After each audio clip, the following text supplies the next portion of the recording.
I am from beyond. Listen, and all you desire will be yours. Welcome to Spider-Dan and the Secret Wars. Prepare for Prattle.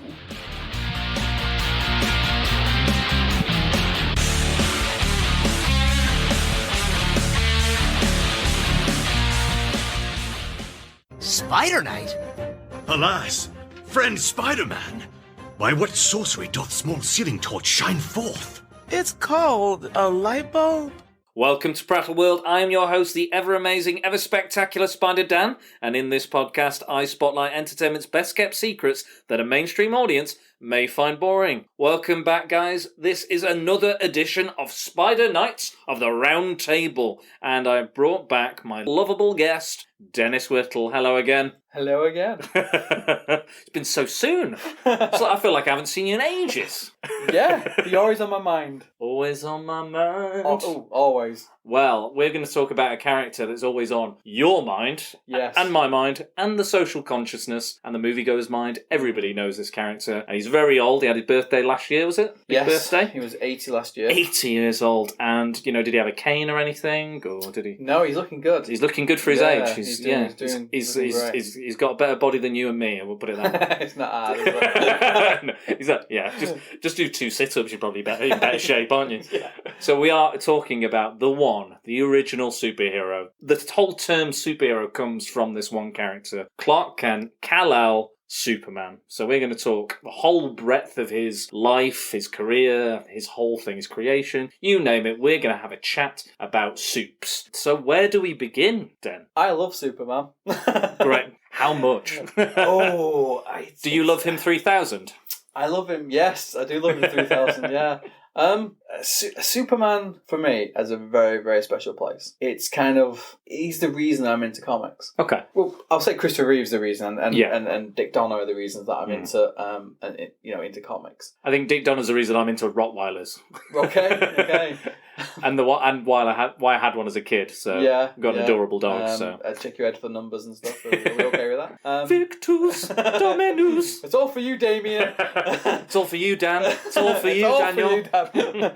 Anyway, Superman for me embodies everything what a superhero should be, and I think people forget that. Yeah, I think it might have been yourself. Underrated superheroes. I think Superman is an underrated superhero. I agree. I think people look at him, oh, he's too powerful, or he's too good, or he's too this, or he's too that, or too the other. But when you strip back some of that, he's an immigrant. He's got all these powers, and he chooses to protect us, and at times from his own people, and that's a big deal when we look at it. The fact that technically he could have just taken over the planet, he could have done whatever he wanted. He could have a bit like the Injustice game. He becomes like a fascist leader. Yeah, he could have been Hitler on speed. Yeah, he could have done what he wanted, but instead, because of his upbringing, is like Midwest, caring, Ma and Pa Kent, and he decided that. I think I would call that Superman comic Superman fascist than a silver bullet, a speeding bullet. Speeding bullet, yeah, fascist.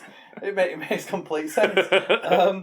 And kind of the Red Sun, he could have been, and if he landed Roswell sort of stuff, it could have been a weapon. There's lots of kind of things. There's a great storyline where I think it's Superman Darkseid or something, Son of Darkseid or something, and he arrives on Apokolips where Darkseid lives and raises him as his son, and then he goes to Earth and realises, oh wait, Darkseid's totally evil. Yes, he's naughty. Yeah, he's a bit naughty. He's a bit naughty. And he's got a big head. He's got a big head. He's got a massive head. I don't think people get past his powers and really look at Clark Kent. Yeah, I think it's people feel like they can't relate to him. I think that's what it is. Like they go, oh, he's too powerful. He's got too many powers, and I was like, he's got so many weaknesses. Yeah, but he's got magic, red solar energy, kryptonite. He died being beaten to death. Yeah, he got beaten to death. It wasn't like... what was he doing? He was protecting us. Exactly. And I don't think he has to be relatable. I don't think we have... I think the whole point of Superman is that he's what we want to be.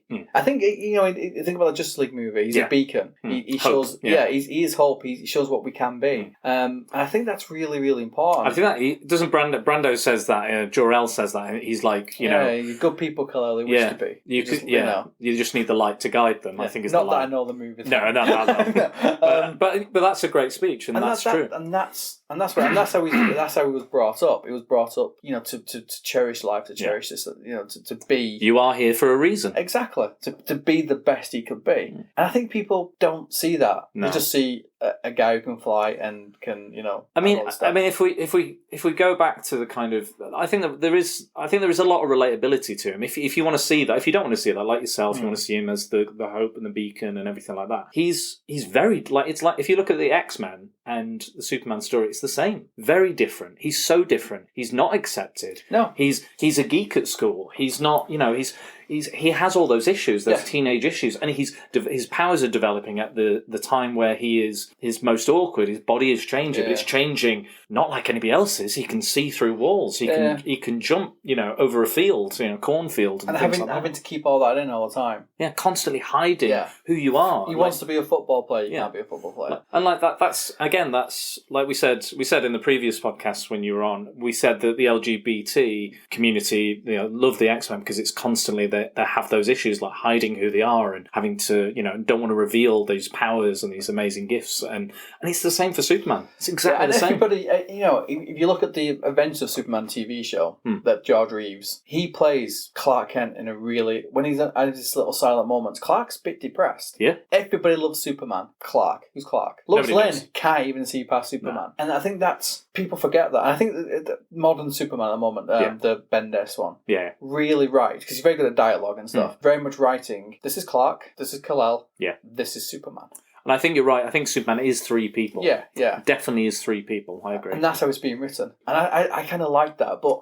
Mike Chandler's bought me that book for my birthday. Still yet to read it, but I will because I'm very much looking forward to it. It's good, and I think it's kind of bred new, and it's no mistake. It's that they've copied the John Byrne. We've done a Man of Steel. Yeah, Man of Steel. Then we're going to do that. We're going to kind of tell his origin story in a way. Yeah. And then it's very much like that. It very much reads like that. But like going back right to the beginning, Superman has been used for everything. Very much like Captain America, war bonds. Yeah. He was dropped on propaganda. It's propaganda. Yeah. And he's been around for such a long time, and people still think that he's dull. He's not dull. No. He's very, very good. Fascinating. Well, he was kind of like a folk hero, wasn't he, back in the time? He was like, there would be these like loan sharks and gangsters. Yes. And, people, the people weren't being treated well at work. He would go and dangle the boss off the edge of a building. Yeah. Because, like we said in the last one, because he's written by white-collar immigrants, who came over to the US. Nobody wanted Superman. And originally it was a baddie, the Superman. It was a bald-headed guy. It was a bald, Yeah, very much like Lex. Yeah, interesting. Nobody wanted it. Nobody even bothered with it. DC Comics bought it for like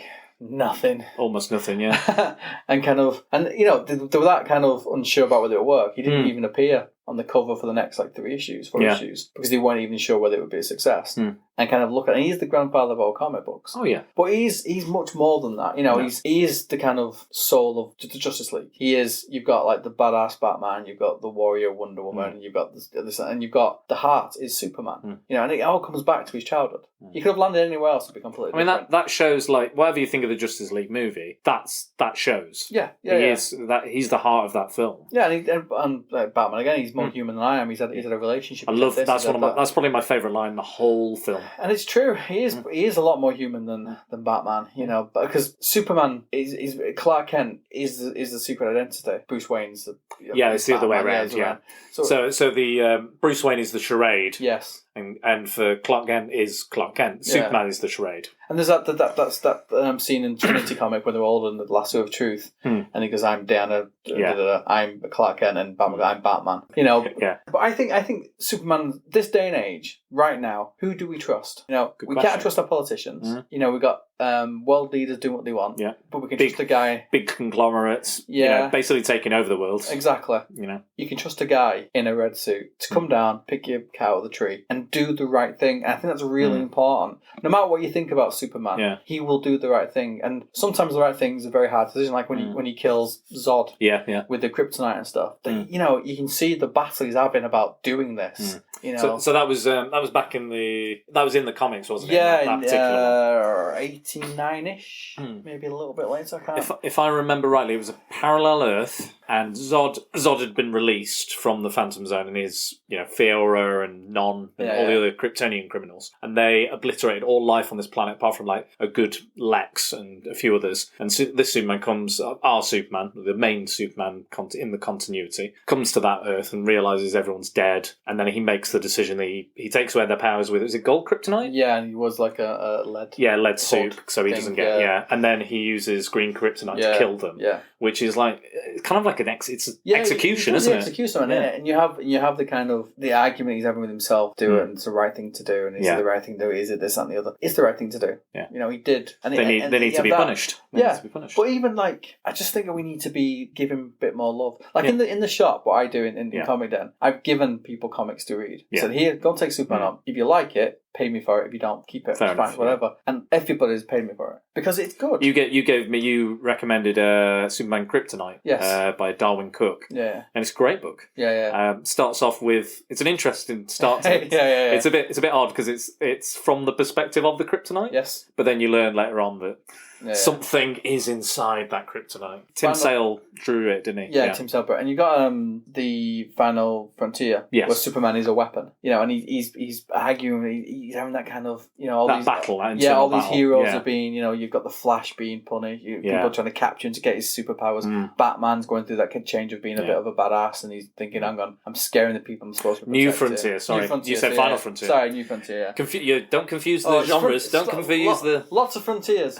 So many frontiers. And it's great. No, that's a good book as well. And I kind of like that old style, and I think people need to just sit down and read Superman all seasons. So Superman for all seasons. Yeah, I think is great. They're kind of looking at developments. Yes. And the fact when he, like you were saying before, when he was a teenager and when he's a kid, he really struggles with everything. Struggles making friends, struggles with a relationship with girls, struggles with pretty much everything, struggles with his family. You're not my dad. Yeah. Yeah. Okay, I'm not, but thanks for that. I'm definitely not. I'm definitely not. And having that, so there are stories that people should pick up and read. I mean, right from issue 1 Action Comics number 1. Yeah. And he's the longest running fictional character to be in continuous print. There you go. Never ever been out of print. So there's something there. That's what made me very sad about the Fantastic Four when that was cancelled, because that was pretty much continuously in print. There are characters that have been in print constant, like Zorro and Robin Hood, but it's not different stories. Yeah, exactly. There's no continuity there. No. It's little bits of things. Exactly. And he's been,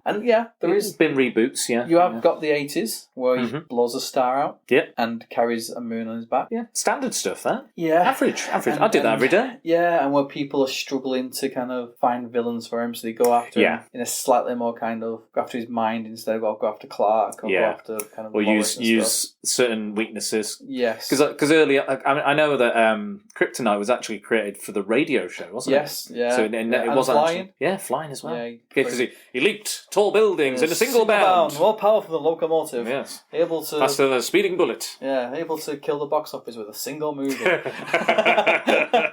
We'll get on to that, I think. I'm sure. But no, I want people to read Superman because without Superman, you don't have the Avengers. You don't have Batman. Don't have the X-Men. And there were pulp heroes beforehand. You had like Shadow, Shadow, Doc Savage. Yeah. You had the pulp heroes. We did an episode on the Shadow. My friend Dan Keatis and I we looked back at the Shadow and his history. Yeah, entwined with Batman as well. So really very much so. So you have them, but there's no one you could call a superhero. No. So when he came along, he was a superhero. Exactly. And he was a superhero for the common man. People forget that, like you were saying before. Yeah. He was a superhero. Yeah, he'd fight the people that were abusing the union, the work unions and things like that. Yeah. Righting the wrongs and trying to get the things that the police couldn't handle, things the police couldn't do. And again, it wasn't ridiculous kind of alien invasions or anything like that. It was literally like issues that we still deal with on a daily basis in the real world. And that's probably why it was so successful. Yeah, I just think that we need to understand that a little bit more. I think there's so many elements to Superman that make him so interesting. I really love the Kents. The Kents. Yeah, I did another podcast with Dan. We did the first 3 episodes of the You do 90s. a lot of stuff with that. We do. I like him though. We used to do podcast. He inspired me to become a podcaster as well. One of the people that inspired me. And he's great. We did a podcast called Nerdify. We did all sorts of stuff. But we did the first 3 episodes of the 90s animated show of Superman, which is great. Underrated. No one's watching. Very underrated. In fact, I don't want to do more episodes on that. It's brilliant. It's so good. But yeah, and the Kents, I said on there that the Kents are, you don't often get very good depictions of adoption or, the child services and things like that. And I said that some of the best parents in the world never gave birth to their children, are not blood related to their children. And they don't always get the best kind of, it's not always shown very well, like people being adopted or fostered and things. It's always like Shazam was really good representation of the foster service and adoption. The movie that just came out, beautiful, great movie, a lot of fun. And I think the Kents are a good example of that. And I never like it when they're killed off. I like the Kents being alive. I was like, he's got the tragedy. Krypton's got, his whole race is gone. His parents are gone. His planet is gone. Yeah. The only bits of his planet he's got left are irradiated, and they kill him. Yes. He might have he's got a hologram of his dad or his mom. He can speak to them, he can communicate with them via the hologram. It's not them, but they're there, so he could effectively, have that connection. So I don't think he needs to have more dead parents, And I think that they try and put that on to, again, make him more relatable, because there's that always seems to be the thing. It's like, make him more relatable, He's already very relatable as a character, and again, even if you don't want that, like yourself, you're like, he is the pinnacle, he's the perfect man, he's the Ubermensch, he is what we should be, the best of us, the greatest of us, and I think he is that as well. But yeah, I think he is. So I said this to somebody the other day. I said Superman is very underrated, and they were like, underrated? Everyone knows him. He's the greatest. He's the strongest. And I was like, not really. Like people still are like, oh no, he's not Spider-Man. He's not this. He's not as cool as Wolverine. He's not. It's really sad to hear that. That's the thing. Superman, if he was a girl, would be, if I was dating. Yeah. Superman would be who I'd take home to my mum and dad. Yeah. This and Batman would be the one that you'd do in the alleyway. I think that's the kind of he's the bad boy on the motorbike and stuff. And leather. You've got Superman who would you take home to your parents. You marry Superman. Yeah, he would be good at your taxes and stuff, and make sure you do the right thing. And I think it's not a bad thing. We don't always need we don't need the anti-hero all the time. We've got enough of them. Yeah, we don't need, like we did. You did mention a story where he killed several criminals for killing a world. But again, he doesn't go dark or grim. No. I know after that he exiles himself to space not to punish himself, but to kind of think about what he's done and to reevaluate things. But again, he's still super. Even after they killed him, and he came back with his long mullet and black suit and stuff, and you had the Hunt of Prey where he went after Doomsday because he was. Oh, that's a good storyline. It's great, and he got the Doom tubes. It's very 90s, but it's good. Yeah, but it's good 90s. Even with that, he can't bring himself to kill Doomsday. Yeah. He just kind of... Even though that's a killing machine. He's not really even alive, is it? We'll just get rid of it. It's just a biomechanical thing. But, he goes out there, trains himself, because he's actually scared of Doomsday. Yeah, because he killed him. Yeah, he beat him to a pulp. He died. It's not... everybody. And again, that's what people don't understand, that he is a very vulnerable character. Yeah. Like I think there's a line in something where it's like, but you've got powers, you can... And he's like, but I go against people who are stronger than me all the time. Yeah. Darkseid, Doomsday, Brainiac. He goes against, but he's still a hero. Just because he has all these amazing powers, he's still at a disadvantage when it comes to these threats. He also struggles with the fact that he can't save everybody. There are people who die because he's doing something else. Yeah. There are people who die and get injured when he's protecting people. You've got to think about this as well. He constantly hears people in trouble. Yes. He constantly hears people in pain. Superman Returns. Yeah. When he takes like Lois and says, "The world doesn't need Superman," but all I hear is people crying out for Superman. Exactly. And we all do. Yeah. We all pray. Even whether you're religious or not, everybody prays. They go, "Oh God, I need this to happen." Or, "Oh, I need this to happen." Whether you believe in a God or not, you still you ask for hope. You ask for to be saved. You ask for something to go right. And that's what that is. I can't remember what story. I think it was in it might have been in Elseworlds, where he's literally flies himself kind of into the ground, trying to save everybody, because that's what he's trying to do. Yeah, and he can't. So he's up there listening to all these people in trouble, and he's having to make a choice. But he knows, who do I save? That could be the wrong choice. Yeah, that could be this choice. What I really liked about Superman Kryptonite, which is on the same kind of theme, he doesn't know. He's kind of got this morbid curiosity because he doesn't know what can hurt him. He's like, can I die? Am I immortal? Will I ever die? Will I ever find something that hurts me? He goes into every situation blindly, bravely, because he doesn't know if it'll hurt him or not. But he knows what he has to do, and he knows that it's within his power to do that. But he doesn't know if he could kill him or not. Later on, obviously, he knows, kryptonite, red solar energy, magic, things like that. When he starts his career, he doesn't know this. Doesn't know any. The next bullet could kill him. He doesn't know. He doesn't know how his powers work. He doesn't understand those things, and I found that really fascinating. And you got him holding back as well when he's fighting people. I think it's that Justice League Unlimited. Yes. He's fighting Doom. Darkseid, yeah. What a moment. He basically says, all the time, I have to hold back. Yeah, live in a world of cardboard, I think it says, yeah. And he goes but you can take it, can't you? Yeah. And that's what he does.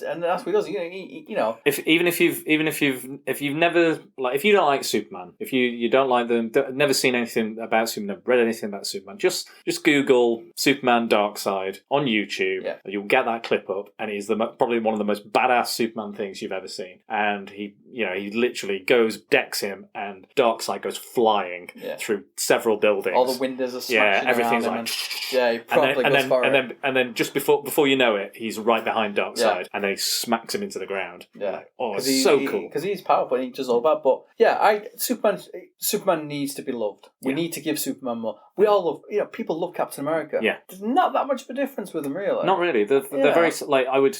They're in the same type of hero. Yes, Superman does have more powers, and he's an alien, but he represents this. For me, represents the exact same thing. Yeah, they are the Boy Scouts. They want to do the right thing for the right people. They're the linchpins for their universe. Yeah, slightly disjointed from the planet from where they are. Yeah. Because of what happened. Man out of time. Yeah. Man off planet. Yeah, and basically an alien. Yeah. So they are very similar, but people seem to love Captain America, not so much Superman. And I never understand why. Yeah, it's strange that there's a number of great Captain America stories. There is a great number of... For me, I think I avoided Superman for a while because, again, I fell into that camp of things like...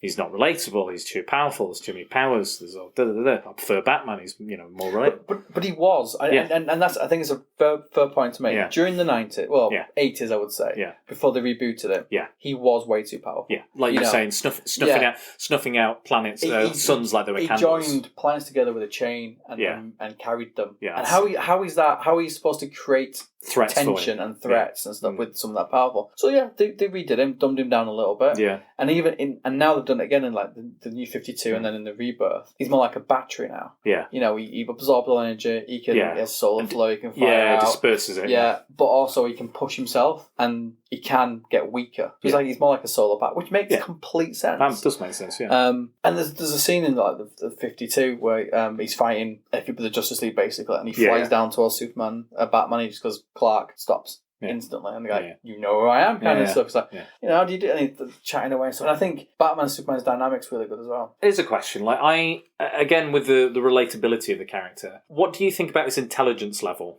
Obviously, we have Batman in comparison. He's super intelligent, knows everything.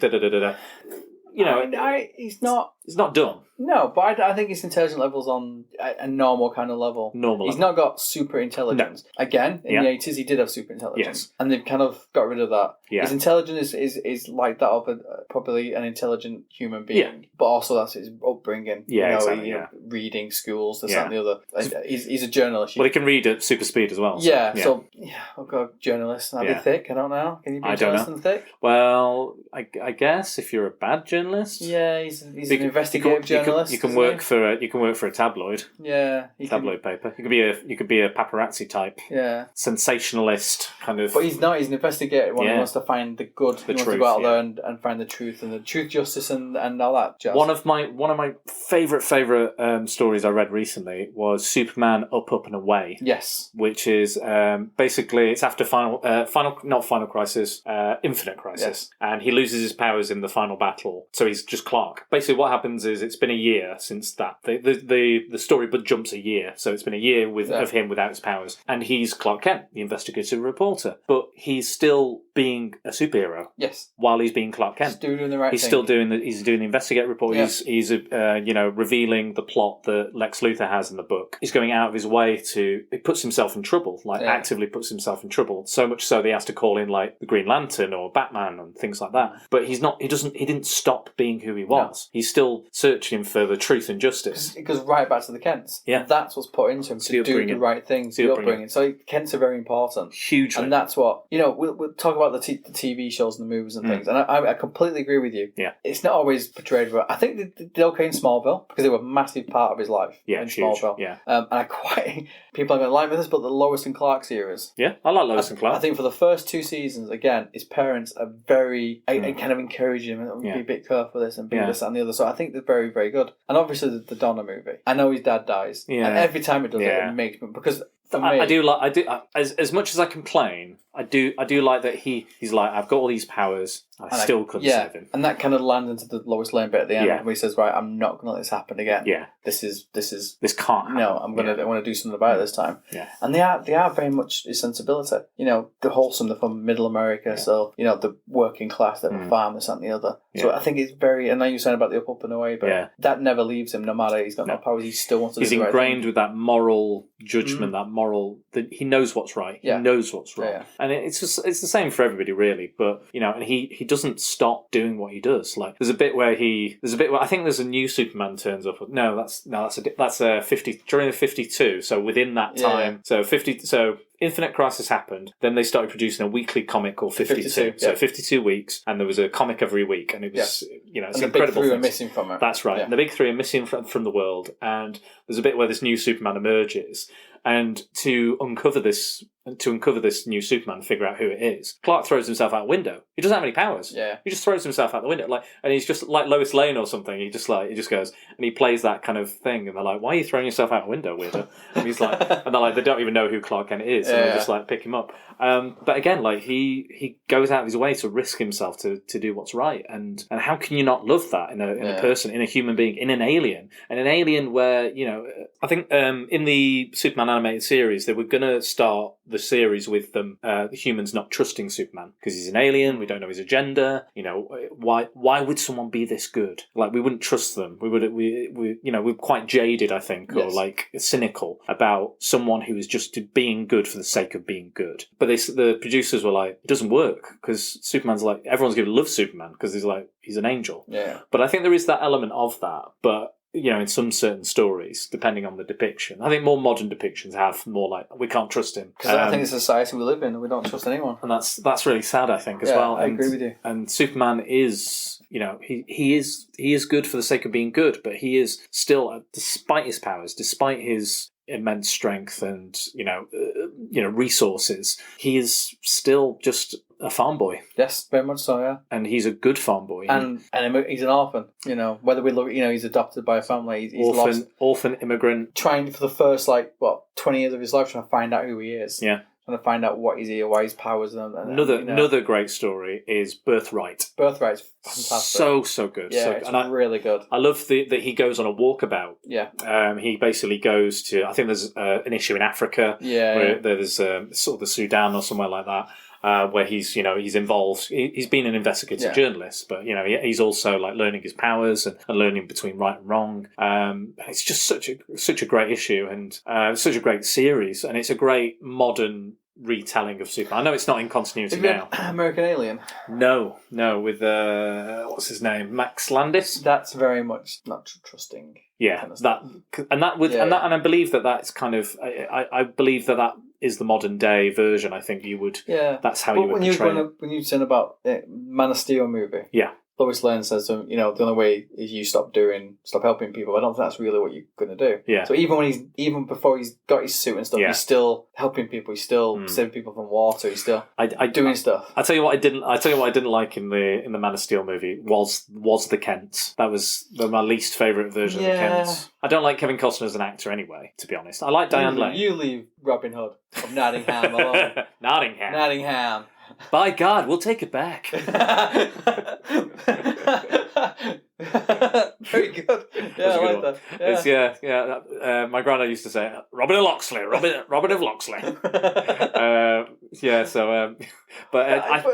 For me, it was that line. It's the line where he goes, I could have. He's like, do it or don't bother. Kind of. He's not the Kent. He's not the Jonathan Kent I know. He's kind of like, yeah, you can save him or don't. Who cares? Like, because you. I can't remember the line exactly. Was it something like, "Would you want to let him die?" Well, maybe. Yeah, that was it. That's exactly the line. Yeah, he goes, well, maybe. Yeah, what was I expected to do? Reveal my secret or let them die? Well, yeah, maybe they were supposed to die. So, but I didn't like that. I was like, I'd like that you are here for a reason. I like. Yes. Well, he does that in the Donna one. That's the whole thing. You're here. When they're walking back after he's jumped over the best running scene in any movie in the world. Hey, but even that, he's doing it to prove a point. He is a freak. Yeah, exactly. Yeah. And he's, I know that you're here for a reason. I don't know why you're here. I don't know what else, but you are here. Yeah, we know for this. And I think he's full of heart. And the comics do that as well. Yeah. And again, it's they are full of heart, and that's who Superman is. Yeah, it's all about heart. And it's all about, and that scene he's walking back with his dad, he's talking. Why do you think his emblem's on his chest? Yeah, exactly. Yeah. It's all about heart. That's it. It's a big heart too. And and he paints that heart on his chest like a bullseye. He wants people to know that he's all about heart, and this is where it comes from. This is where his power is. It's where who's who he is. Who he is his power. Yeah, everything else is, like we said, even without his powers, he's still that person. Yeah, he still wants to do the right thing. Exactly right. Crypto. Okay. Or Comet. Comet is the cat, am I right? No, the horse. The horse, right. So if I remember it rightly, there was a very interesting story when Comet fell in love with Supergirl. Yes. Yeah, so I'm going to go Crypto. You're going to go Crypto. Yeah. What about the monkey? Is that Titano or yeah, something I can't like remember. That? Is that the one that grows big and has the kryptonite beam eyes? The Crypto or the monkey? Still Crypto. Okay. What about you? I quite like Comet. Yeah? Yeah, because it's ridiculous. Is it Streaky? Streaky. Yeah, Streaky the cat. Yeah, Streaky the cat. It's Comet's something else. Comet's the horse. Streaky's the cat. I like the fact the horse has got a cape, to be honest. I think that's what does it for me. Yeah. I like Ace the Bat Hound has a mask. Yeah, I do. I Ace the Bat Hound. Yeah, I do like the fact. Because I mean, of course he needs to disguise himself. Yeah, yeah, because he's a dog. Yeah. But I do like, we were saying earlier that I hate 1960s Batman. Sure. I love 1960s Superman. Yes. Because it's stupidly stupid. It's like, it's just ridiculous. It's, you've got pretty much every super kind of animal thing you can possibly think It's just of. kind of like, what's going to sell this week? And they must have gone through a stage because Superman was also an ant for a while as well. Oh, is that the red kryptonite? Is that what does that? Yeah. Turns him into anything. That's a different reaction every time, doesn't it? Something like that. It's like me with creams. different reaction every time. Different. Sometimes it clears up, so it makes it worse. Oh no! But no, I do like stupid, silly. Yeah. What are your favourite elements of Superman? Like, what are your favourite what kind of things did you like? If you saw a story, if you're like, oh, this Superman story is about this. What are the coolest elements to his character or to his universe? His supporting cast, his villains. I do like Krypton. I yeah. do like when they go to Krypton, and I like it when it's done in the 60s because it's very Buck Rogers. Okay. I like the ships look like penises. Yes. Very phallic. Yeah, I kind of like that. I like the bands around the head, and it's very Buck Rogersy kind of feel. I like what's the city called in the bottle? Oh, Kandor. I do like that. Yeah, I like the fact that's a pretty cool thing. Yeah, I like. I'm not a big Lex Luthor fan.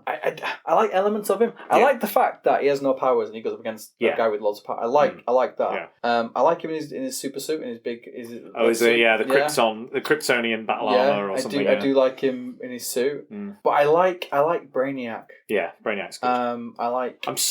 I'm so surprised we haven't seen Brainiac in live action. I guess he's very visual. He was in Krypton, wasn't he? Yeah, he's in Krypton.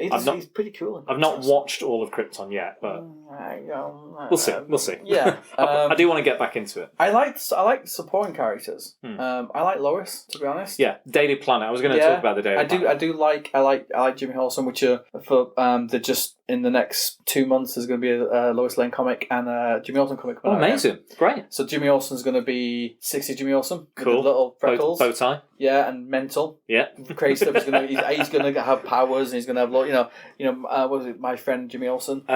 Superman's pal. Superman's pal. Yeah. Yeah. So it's going to be very similar to that, from what I can gather. Yeah. No, I really do love the Daily Planet because I think it's a cast of realistic characters. Yeah, like you've got your grumpy boss Perry White. Great Caesar's ghost. You've got Jimmy Olsen, who's a nerd. I know in. I'm quite a fan of the Supergirl TV show. I like Supergirl. I don't. Just before you go on, you could stick a turd on TV with an S on it, and I would watch it with the S. I can't help myself. It's not an S though. It means hope. I don't.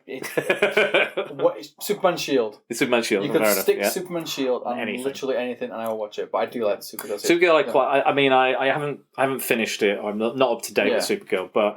I didn't like their depiction of Jimmy. I don't mind he's black, that's fine. But the fact that he's buff and sexy and cool, I was not cool with. No, I'll have that. I was like, I don't see Jimmy Olsen that way. But he did have his watch. He did have the watch, yeah. He did have the signal watch. That's a cool little kind of add-on. But yeah, I think Lois Lane is probably one of the strongest and most interesting. And thick. But maybe she needs glasses. But it works. Yeah. Because it's not just the glasses. No. And Henry, what's his face, proved it. Henry Cavill. He walked around New York in glasses. Yeah. And nobody asked him who it was. Yeah. In a Superman t-shirt. Yeah, Superman t-shirt, glasses nobody knew. No, but took his glasses off, 10 minutes. Henry Cavill, yeah, exactly. Away. And it's not the fact that he's glasses. No, I know for a fact, being an actor. Oh, yes. I know John Byrne, when he rebooted the character, he said he used the Meisner technique, the Meisner acting technique, where he's it's method acting. Instead of standing proud and tall, he would shrug, and and be like, and wear clothes that are a bit too large for him, or wear the glasses that don't necessarily fit. Dopey and stuff. Yeah, exactly. And it's like and she sees Clark. Yeah, she sees the guy who's a bit, like you're saying, a bit kind of different. And on the radio show, when you had. This is a job for Superman. Yeah, and his voice, and you almost had him doing that. Yeah, because that's they even do that in the Max Fleischer cartoons. They do, yeah.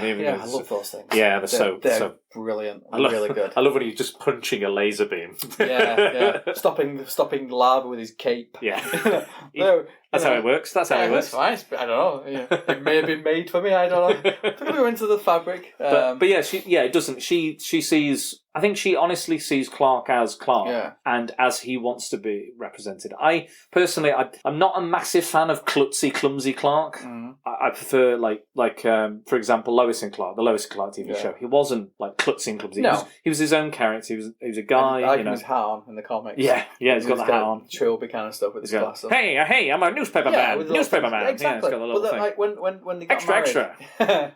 They got married in the comics, and he takes his glasses off. Yeah. He's like, oh shit, you're right. Obvious, that's really, I'm really. I know in Birthright he has special lenses. I think they changed his eye colour or something like that. So Christopher Reeve, I know he's not a bit clumsy, but when in Superman 2, when he takes his glass off the teller, and he just raises up, and that's the difference. And he does that in the comics. Yeah, he takes his glass off and he stands up. He's the big guy. And a lot of people have said the same thing when they walk on set with the suit on. Everyone's like. And you do walk with your shoulders back. And you do, and you've got you carry yourself. Stuff, you carry yourself in a different way. Like I always think that you're still like when you're around different people, you're around different friends, family members. You carry yourself differently. You speak differently. You act differently. But you're not you. You're just a different iteration of you. You're just you're a different slightly. You're not like you're different or you've changed. It's not that. You're just you're still you. You're still so, you've got Clark who's the immigrant. Then you've got Kal-El who's just confused a lot of the time. Okay. If you read stuff where it's just kind of Kal-El and the Thoughts of Solitude and stuff, which I think the Thoughts is great, by the way. Yeah. Big key. Yes. It's made. Why do you leave your key on, do you? Because it's made out of a star. Yeah. There we go. You'll never pick it up. No. So, but Kal-El's the one trying to find his place. He's the one in the middle. Superman's found his place. He's the lost little boy. Yeah, Clark is kind of found his place in some way. He's got the Midwest. He's got the he's got the farm boy. He's got that. Yeah. And then you've got Kal-El, who still wants that bit of Krypton. He's Yeah. still after that. He goes and talks to his computers, and he's still finding the truth. And like Supergirl comes into the comics, is like, oh, yeah, I'm not on my own. Yeah. And personally, I quite like the Last Son of Krypton. Yeah. I don't like the Mon-El stuff and all the kind of Legion of Superheroes. Yeah, I like Legion of Superheroes ish. I know what you mean. I do know what you mean. I like him being the last because it gives him that what we're talking about, that kind of relatedness. Sometimes they depict Supergirl as from a sister planet, don't they? Yeah, like Argo. Yeah, Argo. Yeah, different. City. Not Argos. No, it's kind of like Manchester and Liverpool. Pretty much, yeah. Yeah. So we didn't exactly die, but sort of. Yeah, without the slutty dress. Yeah. Either city, to be honest. Yeah, pretty much. But I do like Supergirl. Yeah. Because I think she has slightly different powers. Yeah. Technically stronger than him. Does she absorb? Because she's younger, she absorbs the solar radiation quicker. And when she's been, she absorbs stuff. And I think he should be stronger because he's been here longer. Yeah. He's been absorbing the power longer. Yeah. But she technically could be stronger than him. It's potential. So, but she's even more confused because she's left to look after him. And she's left. And as an adult. She left as an adult, and she's seen Krypton. It's not, that's what I always think about Superman, is that if he'd lived there and known it and been more familiar with it, then there would be more. Maybe that's why some people don't necessarily. They're like, oh, well, he was a baby. He don't remember anything. He remembers just being on Earth. But again, he has these kind of the crystals, the fortress of solitude has all these kind of leftovers. Even when it's a cave, you walk in and the first thing you see is a massive statue of his mum and dad. Yeah, holding the planet. I think. Yeah, you've got all this technology around. You've got the solar crystals. The droids to kind of help him and stuff, and because he doesn't know any of this. And the Fortress of Solitude is where he goes to learn about Krypton. One of the best moments in Superman Birthright is that he learns that he's an alien from Lex Luthor. Yeah, and he's like, "What? I'm an alien." And Lex Luthor is mind blown that he didn't know. Yeah. And he's laughing so hard, he's like, I've got to take a picture of this, and takes a picture of Superman's gutted face, and it's like, oh, I'm just keeping that. And then he has it blown up and hung on his wall, just his face, and I think that's just pure evil Lex Luthor, and I love that. And it's quite a modern version of that, but I agree. I like a Clark that's not super intelligent. It's been hinted at. Yeah. It's been a lot of the times that but he's not. He's like probably a teacher. Yeah, probably teacher level. Yeah, highly intelligent. Yeah, but not like a Batman. No, Tony Stark. His dad's a scientist. Yeah, he's got. But he's not, because when in the comics when he goes to the Fortress of Solitude, and he's got all that stuff. He's got the robots to help him work everything. Yeah, exactly. And talk to him about stuff and things. He doesn't know what's going on with a lot of things. So I do like the fact that he's, apart from the strength, he's the common man. He works for a living. Yeah. He's got a girlfriend. He's got a kid.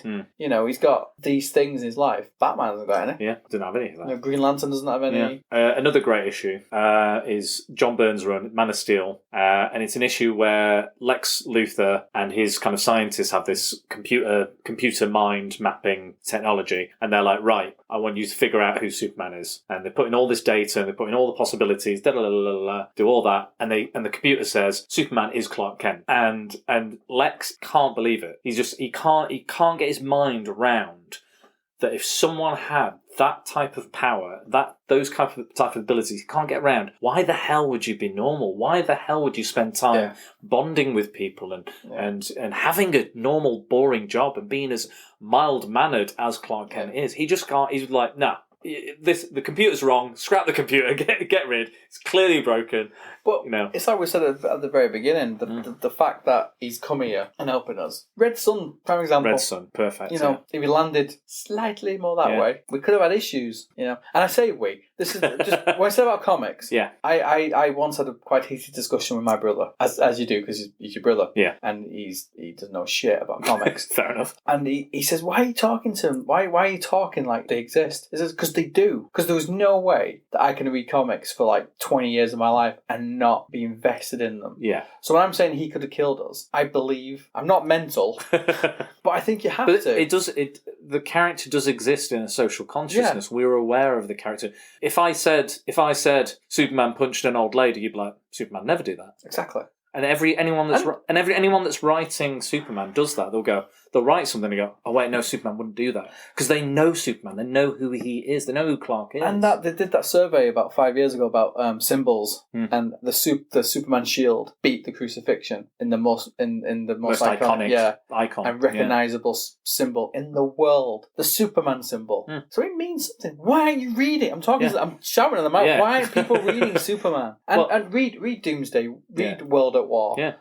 Read some of the earlier stuff. Read the first encounter with Brainiac, because it's really good. Yeah. Good stuff. And it's a all lot good of stuff. first. You've got Catwoman's modern suit was in a Lois Lane comic. Brainiac was in Superboy before. So there's lots of first in these books what people don't realize. There's all these kind of. It's a legacy again. Like I read recently. I reread for the podcast. Reread Captain America: Fallen Sun. So it's basically when Captain America died. Yeah. And it's basically five issues, 5 stages of grief. All the characters go through. I really like that, and it's a really good book. Yeah, so good. Great art. All the artwork's great, and it's gorgeous, and it shows his legacy and the importance of him to everyone and within the whole Marvel universe. And I think I compared it to World Without Superman. Funeral for a Friend. Yeah, that's the one. Yeah. So it's a very. I've said that the death of Superman, the death of Captain America, and the death of Superman, very comparable. But Fallen Sun is Funeral for a Friend. Yeah, it's the. And how lucky were DC on the day they killed Superman? Because nothing else happened in the world. It made front page headline. Pretty much and same with Captain America as well. It was all on the news. Nothing else happened in this. It was like it was the news story that they're going to kill Superman. And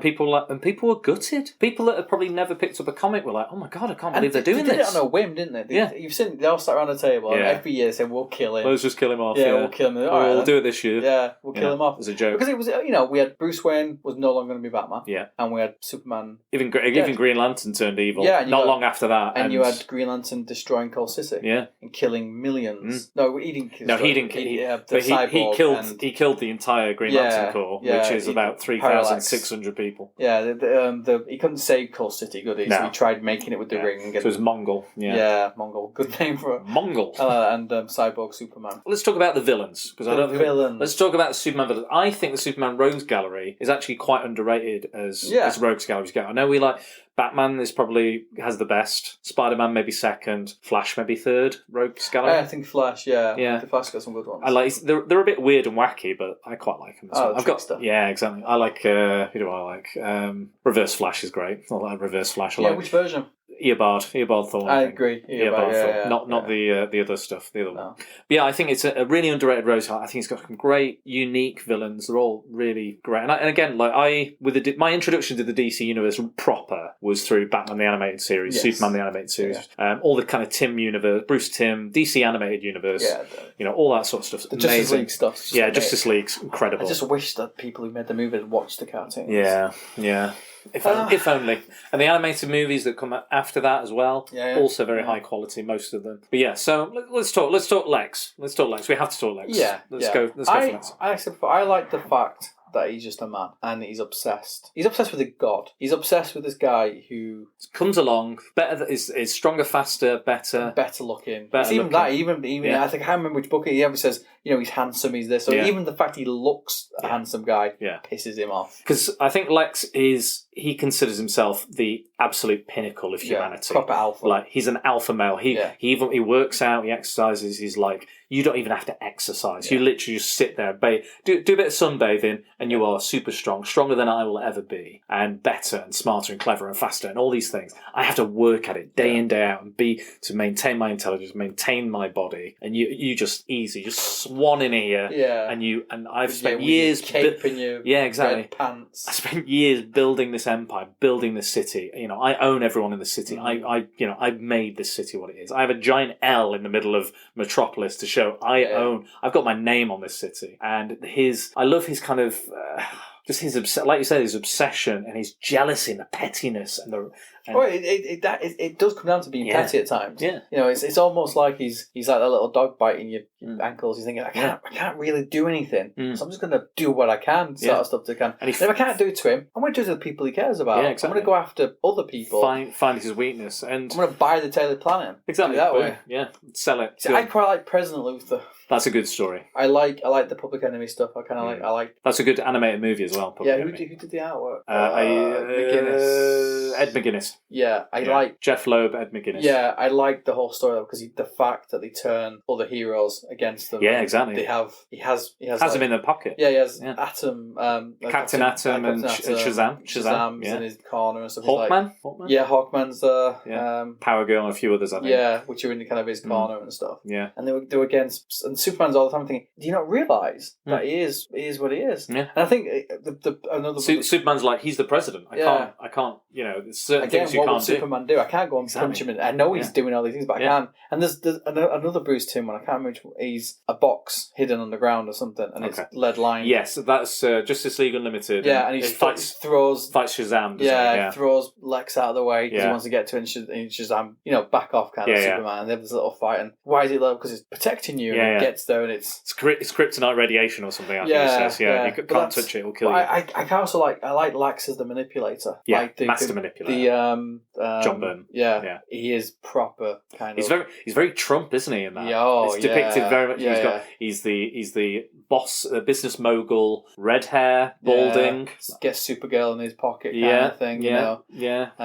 Manipulates that. I kind of like that. I do like the suit. I must admit, I do like, because that kind of means he can go toe to toe with Superman occasionally. You've got the different the power suit he wears. I think he's one of the best written characters. Like, I think he's been developed over the years, and he's so interesting and fascinating. That his psychology is for me. His psychology and his pettiness and his jealousy and his xenophobia, if you will. What is he?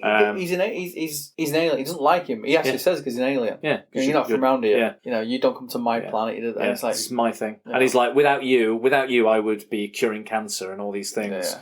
And so I'm going to put all my money in trying to stop you instead of trying to do all these other things. Exactly. I could. You're helping me advance, and I know. Well, I like him a bit more now. Yeah, I think he's a really fascinating character, and I think psychologically he's more interesting than the Joker. Yeah, Joker's Joker's just chaos, anarchy, and maniac, isn't he? Yeah, he's different every time. He's different every time. Lex wants to be. That's why he wants to be president. Yeah, that's why he wants to be. He wants people to trust him. I didn't like him so much in the new stuff when he becomes Superman. Okay, I haven't read that. But he's in the Justice League. I do like. There's a really good issue. Superboy, Boy of Steel features Lex, who is obviously Superboy's part Lex Luthor's DNA, part Superman's DNA. That's his main issue. Is he going to be evil? Am I going to grow up to be evil? I'm going to grow up to be a good Superman-like. There's an issue there where you meet Lex Luthor's sister, who has horribly degenerative disease. I don't know what it is. I don't think if they name it outright. But he comes back and he cures his sister. And they're like, oh, you finally cured her. You made her all better. And you're like, great. And she's like, oh, yeah, thank you. And then takes it away in an instant. He's like, and they go like, why did you do that? She's like, she's worse than ever now. And he's like, because I can.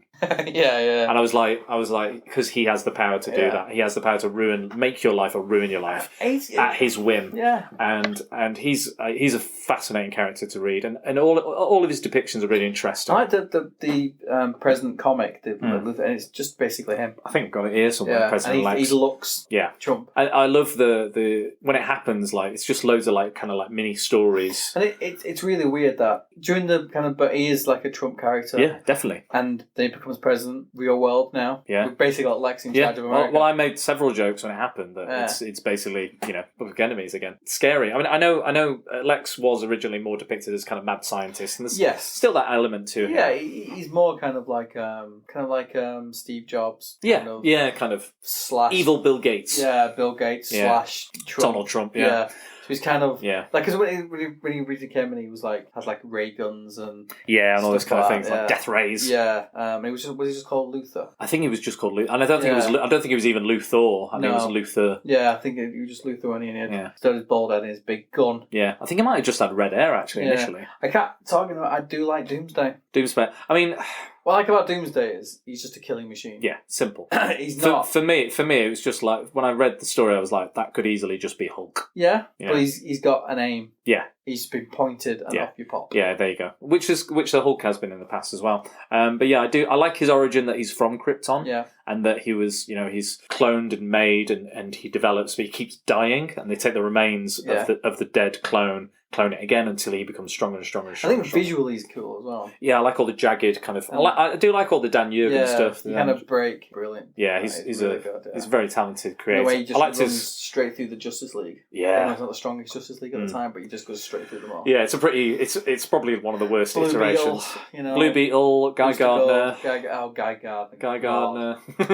And Bloodwind. Bloodwind. Yeah. Bloodwind and Fire and Ice, maybe. I think Fire and Ice might have been there as well. But yeah, it's not the go-to kind of. I know they did the film recently. They redid the Death of Superman. They were like, well, we're not having any of those characters. We're going to use any of them. We're going to use the It'd be main too hard Justice to League. explain. Yeah, we'll just have the 7 main ones, and it works. What was Bloodwind's power? Well, I think he turned out to be Martian Manhunter in the end. I don't think he really had anything. No, but then I think a real Bloodwind turned up or something. I don't know. Oh, yeah. Interesting though. Let's talk about. I think we covered Lex pretty well, like his manipulative jealousy. I think Lois Lane could be a villain. Yeah. I think it's his Achilles heel. I think she causes more problems. Like throwing herself out windows and things. Kind of like getting herself in trouble. Putting her in this. She's obsessed with Superman. Not so much now, but if you look at the earlier books. Oh God, she's as obsessed as Lex is with that. You mean like the early 50s, 60s ones where she was just trying to get him to marry her? Yeah, well, it's like when she goes into that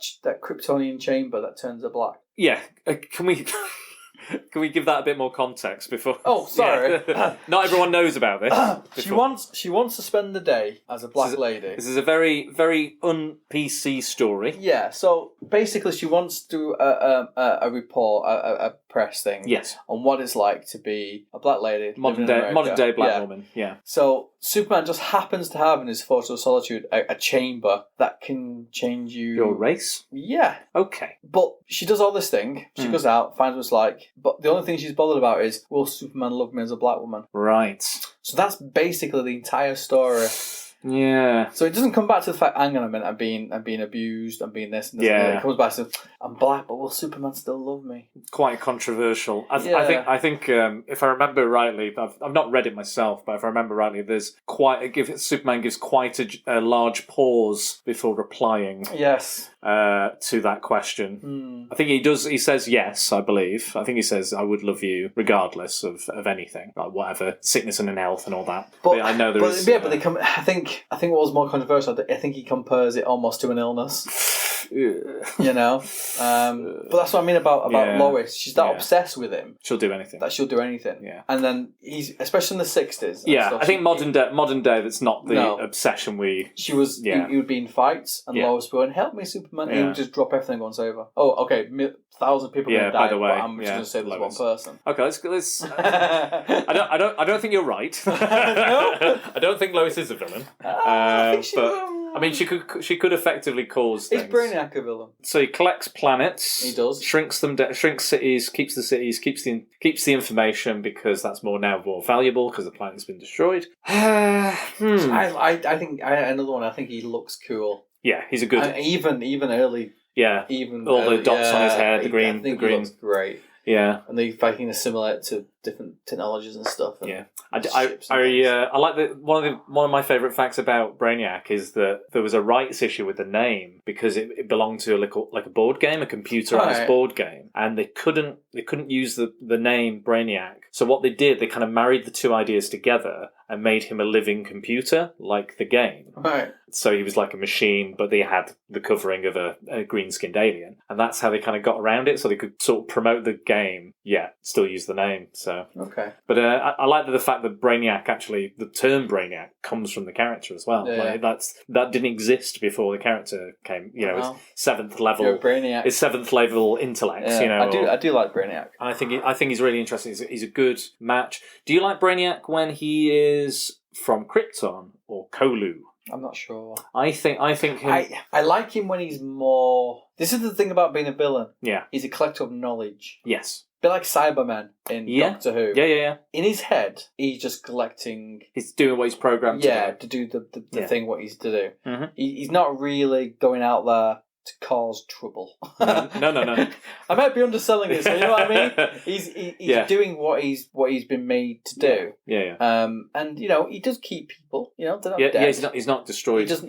He did kill most of them. Yeah, there may be some collateral damage. Yeah. But he's a collector of knowledge. A collector of, he has specimens of all the animals. He's kind of a zoo, isn't he? Yeah, I think we referred to it in one thing as a menagerie or something. Yeah, I've always liked him. I like him when he looks more like an alien. I like him modern day when he looks more like a kind of machine. Yeah, like a Matrix squid or something. Kind of like if you look at the Gary Frank kind of drawings, with all the kind of stuff coming, a bit like Conjure and all that kind of stuff coming off him. And I think he's a good match for Superman. Yeah, because he's clever than the Superman. Yeah, he's more intelligent. Yeah, and he's stronger as well. Yeah, so he's got all these things. He's got more resources. I love his ship. I love the skull ship. The ship's amazing. The skull ship is like. Did you ever see the Death of Superman documentary? Yes. And they that was awesome. I was like, why didn't this movie come out? Everything is so good. At least once a week, I look at Nicolas Cage's Superman and think, what could have been? Yeah, I did like his idea behind the Clark and the difference between Superman. So you should have put down the kryptonite. I just think the bit when he's doing this with the suit and anyway, and it's all lit up and stuff. Yeah. And I do like what we could have had. What's his face? Whose name I can't pronounce. Say his name backwards. Tim Burton? No, the villains. Mr. Mxyzptlk. Yes. Yeah, so he's like kind of a prankster from the fifth dimension, and he comes along to Superman. He's like, "I've got a challenge for you," and then he gives him like a challenge that finds impossible, and then he's got for him to go back to send him back to his fifth dimension. He's got to somehow get Mxyzptlk to say his name backwards. Yes, which is Cliptisism. Cliptisism. Close enough. We'll go for that. We'll go for that. Bizarro. I love Bizarro. I love Bizarro. I think Bizarro, to me, he's a sad. He's Frankenstein. Yeah, he's a Frankenstein monster. He wants to be Superman. Yeah. But he wants to do the right things, but he can't quite. But he's got to do them in the wrong way. Yeah, he's got to do them in the backwards way. And I prefer. I don't like the more zombie kind of looking modern day. Okay. I like the blocks. The blocks. Yeah. Yeah. I think I'm the opposite. Skin. I think I prefer the zombie. No, I like the blocks. I like the era. I like. Yeah. I've got the first appearance of him in Superboy and stuff. And nice. The planet is. Then you got Cube. Yeah. Batzaro. Yeah. No, I like it because he's quite a tragic figure. Yeah. He's quite I'm always up for like tragic characters and characters that have these tragic beginnings and are still tragic, and they're the monsters and the outcasts of comic books. I love all those kind of characters. The characters you identify. Like I like Man-Thing from Marvel Comics. Okay. He doesn't have a mind. He doesn't have a vocal cords. He responds purely to emotional stimuli. But he's this shambling, monster that. And if you're afraid of him, he will release acid out of his hands and burn you. He does not respond to evil, hatred, or fear very well. Are you describing to my wife here? Or is with her acidic touch. Yeah, I just wanted to know. No, I do like. I like Brenner. Bizarro. Yeah. Bizarro. I think he looks cool. Yeah. I like his interaction with Superman. Reverse Superman. I think dark mirrors of existing superheroes are always good to have play around. I think they're a good start for a villain, and then you add pieces and to even them. Superman feels sorry for him. Yeah. Superman never wants to really hurt him and stuff, and they have this like it's more like misunderstandings, aren't they? It's like when they do like a Marvel team up, they're like, oh, there's a misunderstanding, but now we have to team up. And you kind of want him to take him in and make him a brew or something, and have a bit of chicken soup. I think it's really there's a really good episode. I can't remember what it's called. There's something I think it's something like it's not Brave New World, but there's an episode of the animated series where Krypton he finds like the orb from the Fortress of Solitude, and then he says, and he basically goes. He basically has to make Krypton. He creates Krypton out of Metropolis, and he's like, right, I've got to destroy it because that's how it worked. I destroy it, and then I'm Superman. He just doesn't understand that he's going to end up that kind of mentality, that backwards mentality he has is so unique. I don't think I can think of any other character that has he's great. Something like that. That psychology. We can't talk villains without talking about Kryptonian villains. Yeah, sure, yeah. Zod. Zod. There's been a lot of iterations of Zod, and I like modern Zod because Zod back in the day was still a bit camp. I kind of like him, a bit like in Man of Steel. He does the right thing because of the right thing for Krypton. Yeah. Whether it's wiping out a million, to save whatever, but it's to save Krypton. Yeah. And he sees what he's doing is idealistic. Which again, I think a lot of Superman's are kind of that way. Like you got Lex who thinks he's doing the right thing. Exactly. Yeah. So I do. Well, they're the hero in their own story. And I do like Zod, and he's a bit of a bastard, really. Oh yeah, he's horrible. He would kill. Yeah, he's kind of like a military fanatic, isn't he? A military fanatic or something. Like I can imagine him being a kind of like a Gaddafi like figure or something like that. Very much so. Yeah, he would turn gas on his own people just to prove a point. Exactly. Yeah. I don't think he needs his compatriots to be with him all the time. Yeah, they do seem to, but I think that's purely down to the movies. I think. Yeah. They did Superman 2, and then now it's always a 3. It's always the 3 of them. It's always the 3 of them. Yeah. I like that when Donna wrote Superman. I can't remember the story. So Last Son. That was So basically, a child Kryptonian comes to. They find a child Kryptonian in the Phantom Zone or something, and they adopt Clark adopts him and tries to teach him how to be a Kryptonian on Earth, and then they realise that it's actually Zod's son, and they come for the child. That is a good story. Which is like, look at what's the new film, Burn Bright or something? Brightburn, I think. Yeah, yeah, where it's James Gunn's produced it or written it or something. Basically Evil Superman, which is I think Zod's used too much. Yeah, he's overly used. Yeah, he's the Joker of the Superman Rogues Gallery. Whenever they run out of anything to do, hang on, let's bring some of the same sort of power as him to come in there. And again, there's something to be said about those dark twins or those dark clones of characters. Yeah, Reverse Flash is a good example, and things like that. Yeah, I think you're right. I think he's the Joker of Superman's Rogues Gallery. Yeah. Like, that's their go-to. Like, Zod was popular. Remember Superman 2? Yeah. Zod. Yeah. He's British. Yeah. Oh, he's evil. He's British. He must be evil. He's British and he talks like he's a proper cockney or whatever. I love a good like hench villain. Like a one that's not like. They're not super smart. They're like an average Joe. Something horrible's happened to them, and they're now a supervillain. Like Metallo. I like Metallo. Or Parasite. Parasite's cool. Yeah. He looks. I like Alex Ross drawing of him. Yeah. He's got all the veins and the kind of there's no eyes and there's no mouth. It's kind of like he looks like a leech or something. Almost clear in place. You can see clear in places. It's like luminescent. Yeah, you can see that. And I like kind of that is probably my favourite depiction of him. I think he's basically Rogue, isn't he? He's got the same powers as Rogue. He absorbs his powers. Sucks. Yeah, he sucks. Sucks so hard. Sucks so bad. But I like Metallo as well. I like Super Metallo. sucker. There's a lot of different versions of Metallo. I think I can't quite like the Terminator-esque look for Metallo. Yeah. I know in did you read Justice by Alex Ross? Yeah.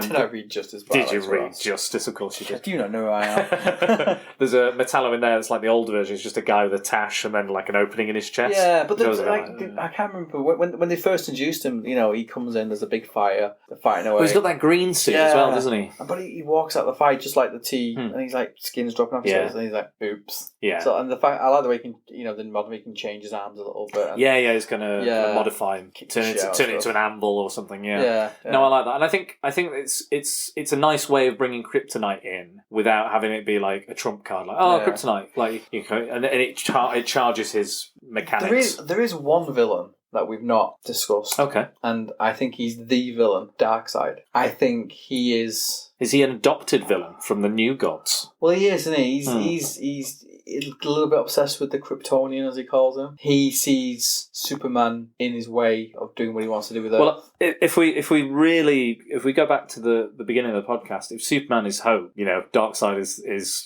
loss. Yes. He's just the absolute absence of hope. I like New Gods Darkseid. I think Kirby did him more as kind of like a megalomaniac, kind of. I was saying like a Hitler kind of. Saddam Hussein kind of. He was a warmonger kind of stuff. Now, as he's kind of evolved, that's got a lot. I think slightly gone back to that recently. Yeah. But he kind of went through this. He became Thanos, which is really weird. Yeah, he kind of went in a circle. Because like Thanos is just a cheap copy of cheap. Do I use the word cheap? He's okay. Yeah. But he's just they're there, aren't they? You know the history, But I like New Gods Darkseid. Yeah. And then when Darkseid with Apocalypse wants to take away Granny Goodness, and when they take away, once Earth. Yeah. Since his Parademon Steppenwolf down and stuff, but he sees the Kryptonian as the only thing that can stand in his way, really, to stop it. And I think the fact that when them two fight, it is basically like War of the Worlds. Yeah. And they go back to the cartoon, I'm going to hold back now. Good versus evil in its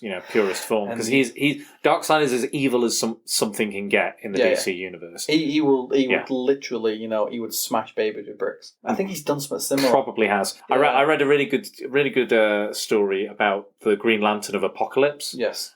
Which is a really cool. I think it's Raxagar Quarrigat or something like that. Basically, the Green Lanterns go like, "Why are we not like policing Apocalypse?" And they're like, he goes down and he's like, right, basically just grabs the Green Lantern's ring, breaks his hand, and like, right, I'll have this, and just keeps it. And then they bring all the Guardians, all the Green Lanterns, and they're like, right, we need to just get on this guy because he's just so evil, slaves, the whole thing, just evil, pure evil.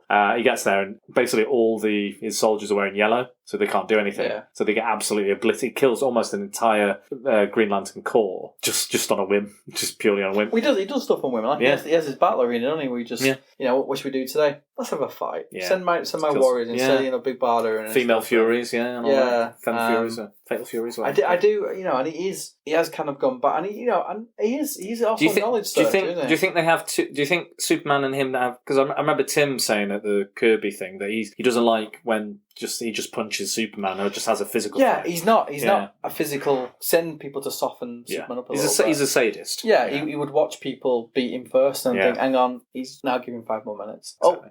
5 more minutes. Because he's all about, like we said, he's all about crushing hope. Yeah. He's all about crushing that, and he'll even give a little bit of hope. Yeah. Just to crush it and grind your face into the dirt so much more, so much harder. You lot only kill half your planet if you just sit there and watch for 5 minutes. There you go. And then, it's up to you. We can either kill everybody or kill half. He's just deliciously evil for the sake of being evil. But he's still very much a character, but he is evil incarnate. Yeah, and he's just, his little omega beams, They can do anything he wants, basically, You can't outrun. Batman outrun them. He did in Justice League Unlimited. Yeah, just flipped over and stuff. And Lex was helping out as well. Yeah, he was, yeah. What's the robot?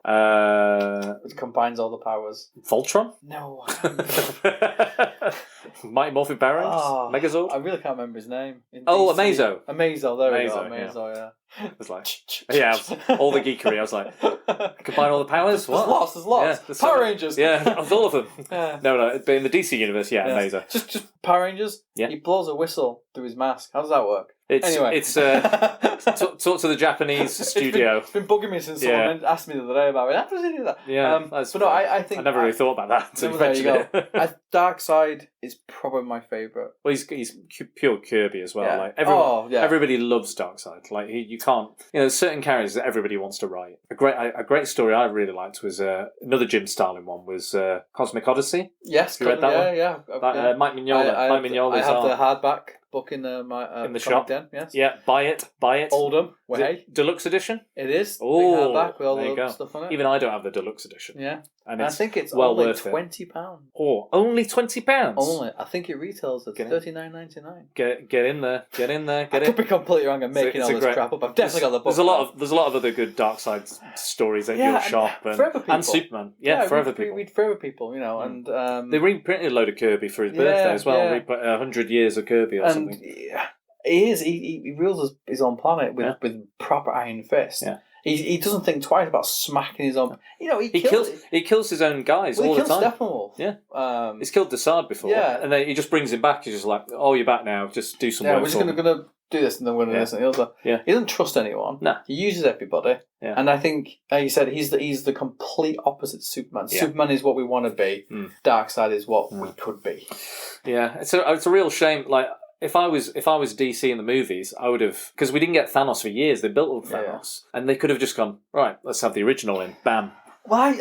I think they missed it. I think they missed a trick there. Yeah, I do. And it was very pleasing, and I never thought I'd ever hear someone say, for Apocalypse, for Darkseid. Exactly. And you could hear. I never thought I'd see the Shield helicarrier. I never thought I'd see Avengers Endgame. But I did, and incredible. And that's quickly. We got time. Even though we're talking about Superman, we said before Superman was, but we are in a golden age of comic book movies. Mm-hmm. Good or bad, and there are some bad ones. Oh yeah. Well, I think if you pipe out so much content, there's going to be not so great. The same with comics. You pipe out so many comics. Aren't we happy they're just making them? I'm happy. Like we said, I think we said on the previous podcast. We had to treasure the ones we got. What did we have? We had Hulk. We had Bill Bixby. Yeah. I love that program. I quite like. I have a soft spot for the 1990s Captain America. Is that the one with the rubber ears? Yeah, rubber ears. Yeah. Yeah. But Mr. President. It's better than the second one where his shield is basically like a balloon, plastic, and it does. Was that the one with the bike, the motorbike? He's got the helmet. Yeah, I never saw that. I know Christopher Lee was in one. Oh, please watch it. Oh, find it. It's amazing. Maybe I should review it. Oh, maybe I'll do it for the podcast. There's two of them. They're amazing. I think one of them's called Death Too Soon. Have you ever watched the old Doctor Strange pilot? No, the 70s one. I'm in for a treat. It's so good.